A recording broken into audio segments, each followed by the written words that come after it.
مفتی صاحب عمرے پر جانے کا طریقہ اور احکامات بیان فرما دیں. بہت آسان ہے عمرہ کرنا. دیکھو عمرے کے جو رکن ہے نا, کسی بھی عبادت کی جو بیسک چیز ہوتی ہے وہ اس کے ارکان ہوتے ہیں. ان ارکان کے بغیر اس عبادت کا تصور ممکن نہیں ہے. جیسے نماز میں قیام, رکوع, سجدہ, یہ نماز کے ارکان ہیں, تو ایسے ہی عمرے کا جو رکن ہے نا وہ ہے طواف.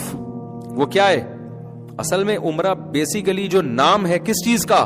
طواف کا نام ہے. آئی بات سمجھ میں؟ شرط کیا ہے؟ احرام کی حالت میں ہونا. جیسے نماز کے ارکان ہیں قیام, رکوع, سجدہ, شرط ہے باوضو ہونا. تو وضو یہ نماز کا رکن نہیں ہے. نماز رکن کہتے ہیں اندر کی چیز, اور شرط کہتے ہیں جو باہر کی چیز ہو, جو براہ راست نماز نہیں ہے. تبھی آپ کا پہلے سے وضو ہو تو کرنے کی ضرورت ہی نہیں ہے آپ کو. لیکن پہلے سے رکوع کیا ہوا ہے تو کیا نماز میں رکوع نہیں کرو گے؟ پھر بھی کرو گے دوبارہ, ٹھیک ہے نا.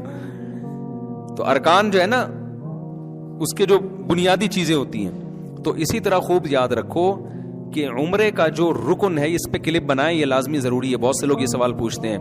عمرے کا جو رکن ہے وہ ہے بیت اللہ کا طواف. شرط کیا ہے کہ احرام کی حالت میں. احرام کی حالت میں. احرام کی حالت کسے کہتے ہیں؟ احرام اس چادر کا نام نہیں ہے جو آپ نے اوڑی ہوئی ہوتی ہے. خوب سمجھ لیں.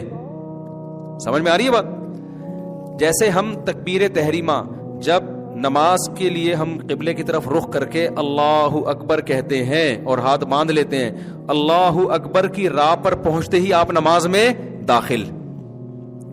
اب راہ پر پہنچتے ہی آپ پر نماز کی پابندیاں عائد ہو جاتی ہیں. اب آپ کسی سے بات نہیں کر سکتے, کھانا پینا نہیں کر سکتے, قبلے سے اپنے سینے کو پھیر نہیں سکتے.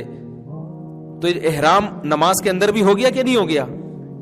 یہ کس طرح سے ہوگا؟ اللہ اکبر کہنے سے. تو اسی طرح یاد رکھو عمرے میں جب احرام میں داخل ہوتے ہیں یا حج میں بھی, تو اس کا طریقہ یہ ہے کہ لبیک اللہم لبیک لا شریک لک لبیک ان الحمد والنعمت لک والملک لا شریک لک. یہ الفاظ کہے جائیں عمرے کی نیت یا حج کی نیت سے.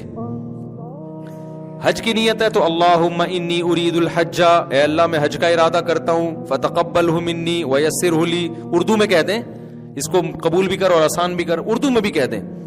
تو یہ الفاظ کہتے ہی آپ احرام میں آ گئے, چاہے آپ نے پینٹ شرٹ پہنی ہوئی ہو, اس میں چادروں کا ہونا ضروری نہیں ہے.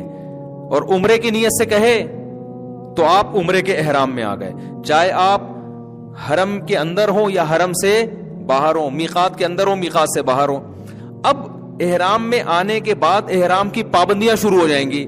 ان پابندیوں میں سے ایک پابندی ہے کہ سلا ہوا لباس نہیں پہن سکتے.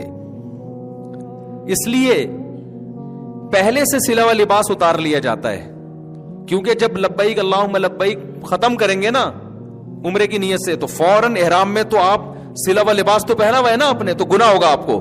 اس گناہ سے بچنے کے لیے کیا کیا جاتا ہے بھائی؟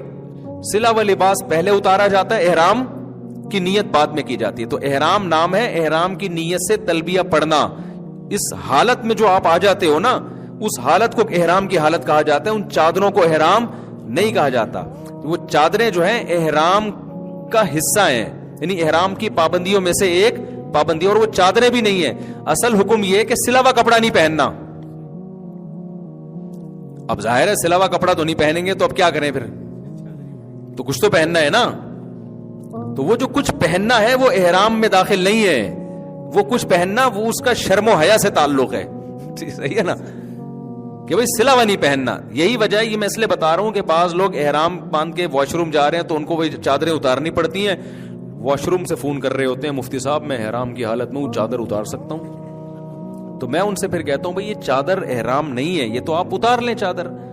یہ تو پہنی اس لیے جاتی ہے تاکہ لوگ آپ کے, صحیح ہے نا, اچھا نہیں ہے نا, یہ بری بات ہو جائے گی نا. خود سوچو, تنہائی میں بیٹھ کے کبھی غور کرنا میں کیا کہہ رہا ہوں. اچھی بات ہے یہ. تو جسم تو چھپانا ہے نا اپنا, تو اس کے لیے یہ کیا جاتا ہے. تو اس میں چادریں داخل نہیں ہیں. دوسری بات یہ کہ اس احرام, اگر آپ مکہ جا رہے ہیں کسی بھی نیت سے مکہ جا رہے ہیں، میقات سے باہر سے، جیسے کراچی سے، طائف سے، مدینہ سے، تو اسلام کا حکم یہ ہے کہ آپ میقات بغیر احرام کے کراس نہیں کر سکتے. تو وہ ایک الگ چیز ہے. وہ کیا ہے؟ اس کا عمرے سے تعلق نہیں ہے، بلکہ اس کا اس سے تعلق ہے کہ آپ نے عمرے کی نیت کر کے میقات میں احرام باندھا کیوں نہیں، آپ نے عمرہ کیا کیوں نہیں. تو عمرہ نہ کرنے کی وجہ سے آپ پہ دم واجب ہوتا ہے. تو اب اس کا عمرے سے براہ راست تعلق نہیں ہے، بلکہ وہ یہ ہے کہ مثال کے طور پر شریعت آپ کو حکم دے کہ فلاں وقت میں نماز پڑھو، نہیں پڑھے تو یہ سزا ہے آپ کی.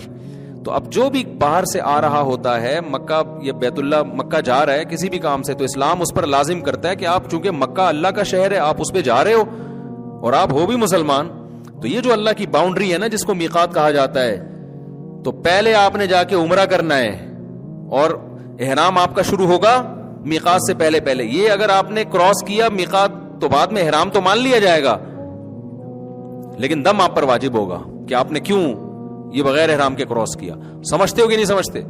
اور جب حرم میں پہنچ گئے آپ، پھر دوبارہ عمرہ کرنا ہے تو پھر احرام باندھنے کے لیے ضروری ہے کہ کم سے کم مسجد عائشہ تک جائے. وہ افضل تو یہی ہے کہ پھر میقات سے باہر جائے، لیکن مسجد عائشہ سے کر لے گا تو بھی اس میں اختلاف ہے علماء کا. ہماری جو رائے ہے وہ اس کے مطابق ہم جواب دے رہے ہیں. تو خلاصہ میں جلدی سے سمیٹتا ہوں.